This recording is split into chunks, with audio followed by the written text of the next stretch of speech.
Are you having trouble balancing your 9 to 5 while also trying to execute on your God projects? Do you find yourself asking, oh my gosh, I don't even know how I'm going to do this. I hear you, God, but do you not see what's already on my plate? Don't worry, I totally understand.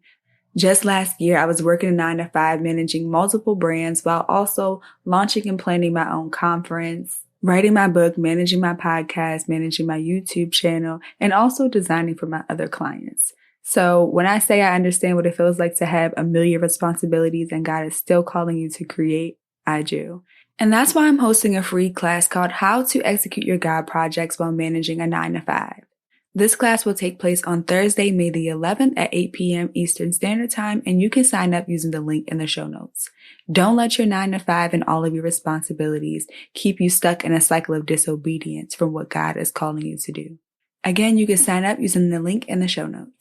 Now let's get into today's episode. You're listening to the Organize My Thoughts podcast, where we teach you how to get out of your head so you can execute the vision. I am your host, Kylia Jackson. Let's get started.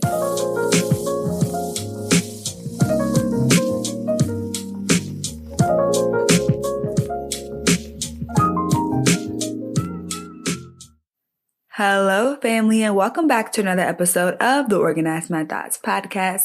I hope you all are having an amazing week. For me personally, my week is getting a little bit better as I am starting a reset of my routine.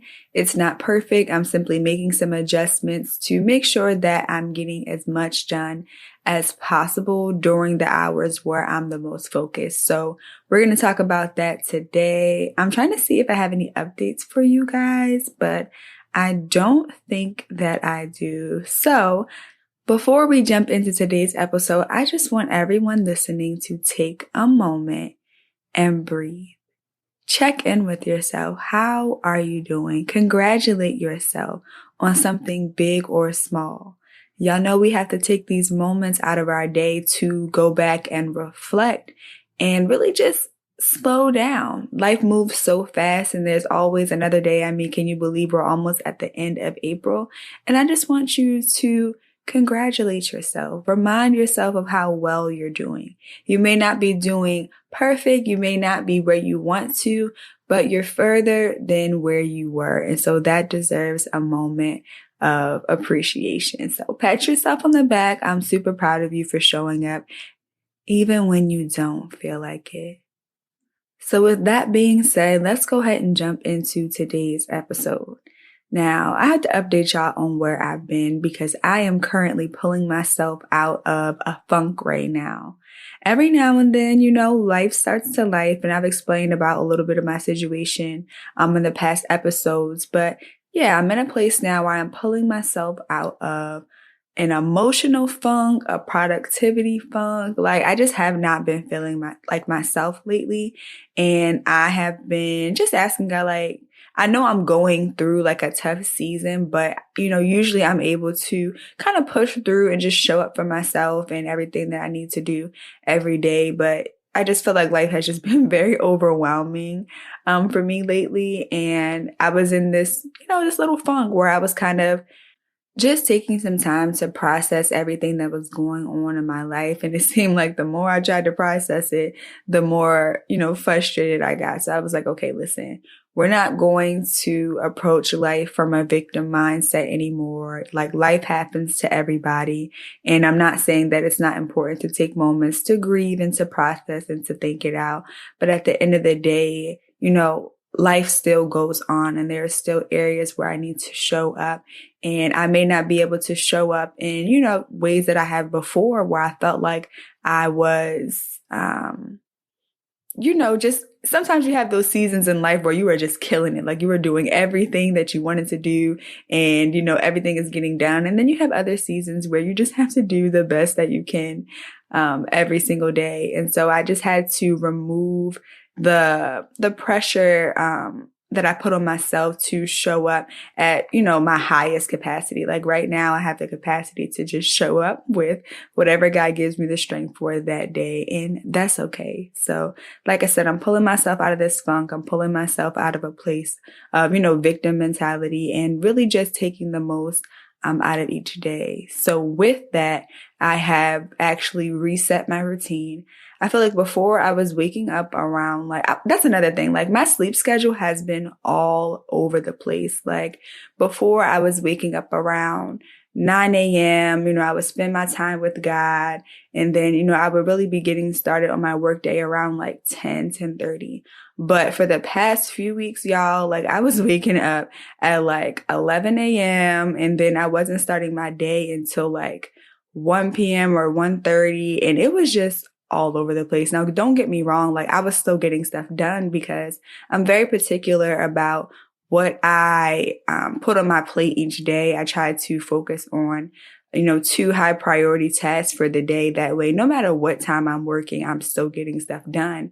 But it just seemed like the day was going by so much faster than it used to. And I felt like in order to really accomplish or really to show up to these tasks with, my most focused mind, I needed to wake up earlier. So I decided that I would take my own advice and all the things that I've been teaching and really adjust my routine to something that will allow me to show up in a more efficient way. So I went from waking up at 9 a.m. to 5:50, which seems like a huge adjustment, but hear me out because I'm going to explain my process about how I go and approach, resetting my life or my routine. And so what I did was I started doing habit stacking. Now, if you haven't heard of habit stacking, it's a really powerful concept by James Clear. He talks about it in his book, Atomic Habits. And habit stacking is basically when you are trying to produce a new habit, you basically pair it with something that you were already doing so that it increases your chances of sticking with it. Now, going from waking up at 9 a.m. to 5:50 a.m. is a huge adjustment. And when I tell you today, I felt every period of that adjustment. My espresso beans were not kicking in. I was very tired. I started working on one of my tasks and fell asleep. But here we are and we are recording and we're going to make that adjustment. But in order to make sure that I was going to be consistent with waking up at 5:50 a.m., what I did was I actually decided that I was going to take my sister to school each morning, and she leaves about around 6:10. So I figured if I have a commitment that I need to show up for, then I can just stack on the new habit that I wanted to build with something that was already existing. And so now my morning routine looks like, okay, I wake up around 5:50. Me and my sister get ready to leave to drop her off at the bus stop around 6:10. And then once I am, dropping her off, I have, this period where it's very quiet in the morning. There's not anything going on. And I wanted to start exercising because that's something that I kind of lost when I was waking up late and going through my funk.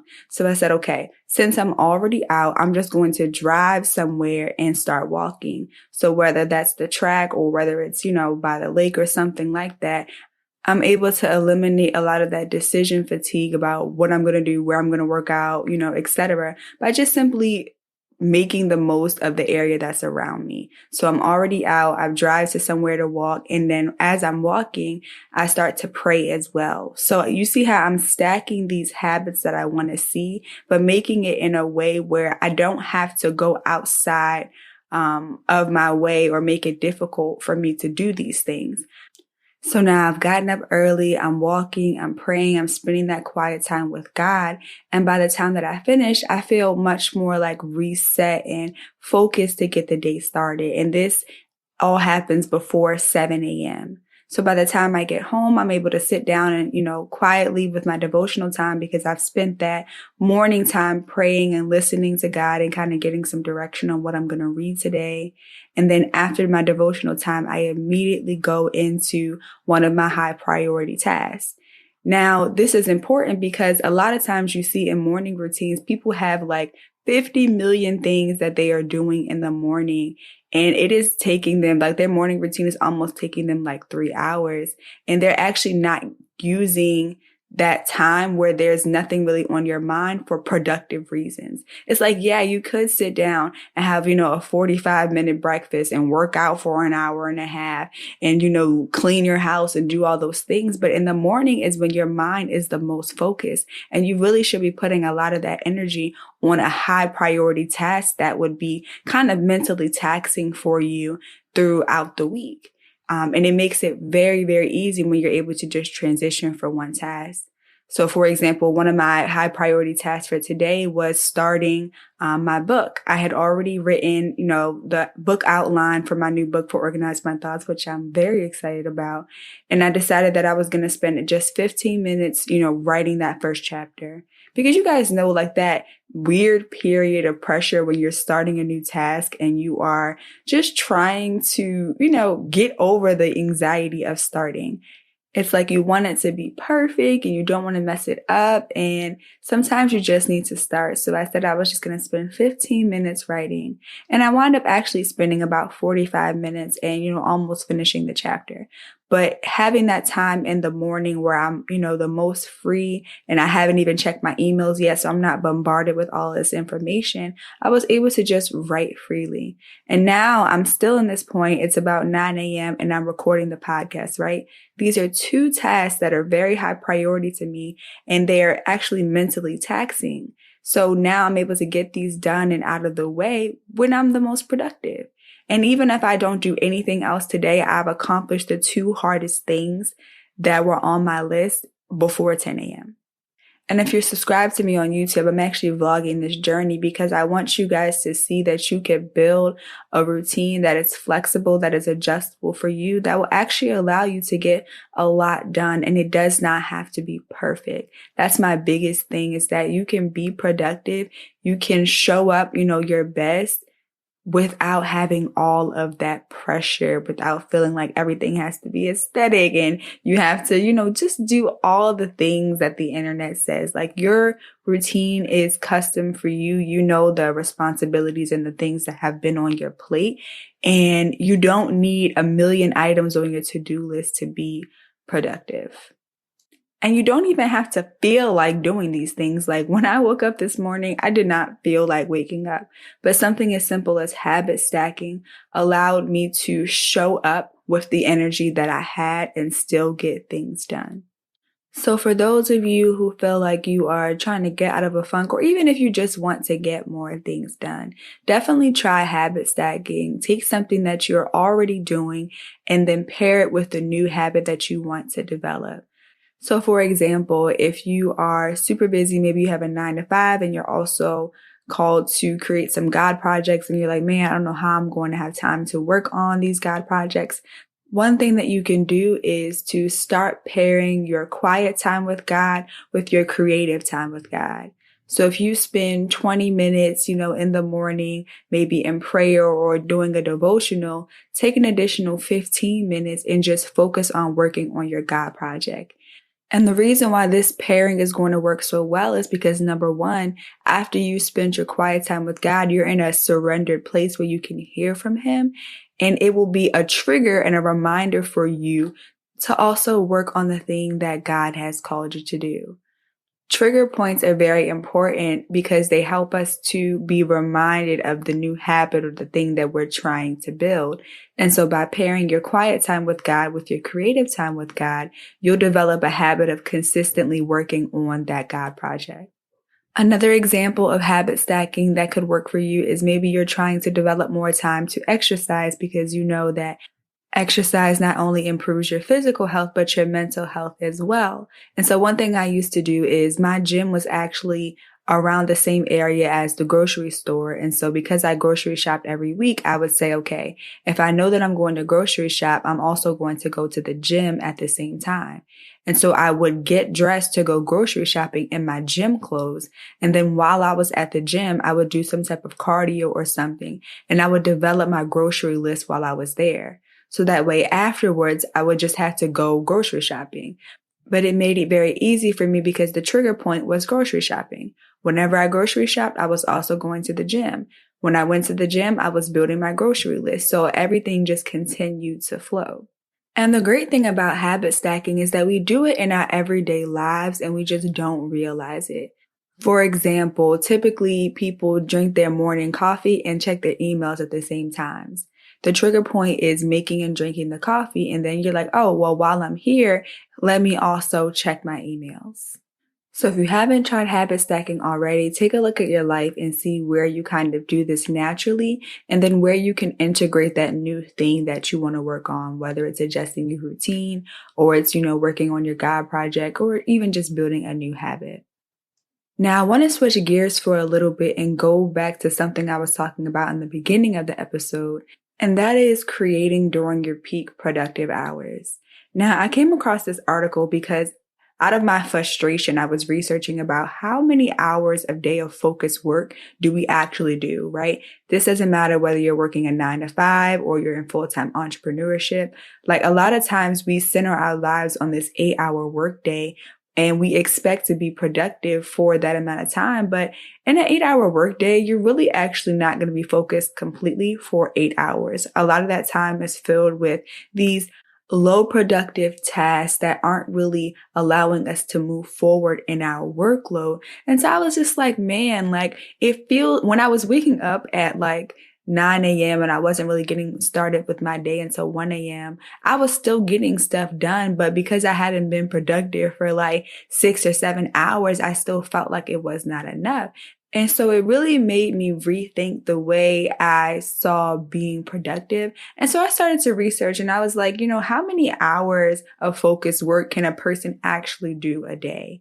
And I came across this article and I'll link it in the show notes. It says the ideal work hours per day for a human to be productive are 3 to 4 hours. For most people, the actual work hours are 2 to 3 hours, with 6 hours being the maximum productive hours in a day. You'll be most productive for 2 to 3 hours daily if you do mentally draining jobs, or I would like to say mentally draining tasks. So what this article is saying is that out of a typical 8-hour workday, the most productive you can really be and do actual focused work is 3 to 4 hours.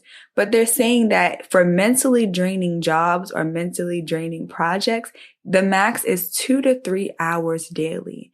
And so this kind of confirmed my theory when I said it really doesn't matter what time you wake up. If you focus your day on those two high priority tasks, by the end of those tasks, you're going to be drained and you're not going to have the mental capacity to do much else. And that's okay, because if you focus on high priority tasks instead of low priority tasks, then you've gotten done what's most important and what's going to move you forward in your workload.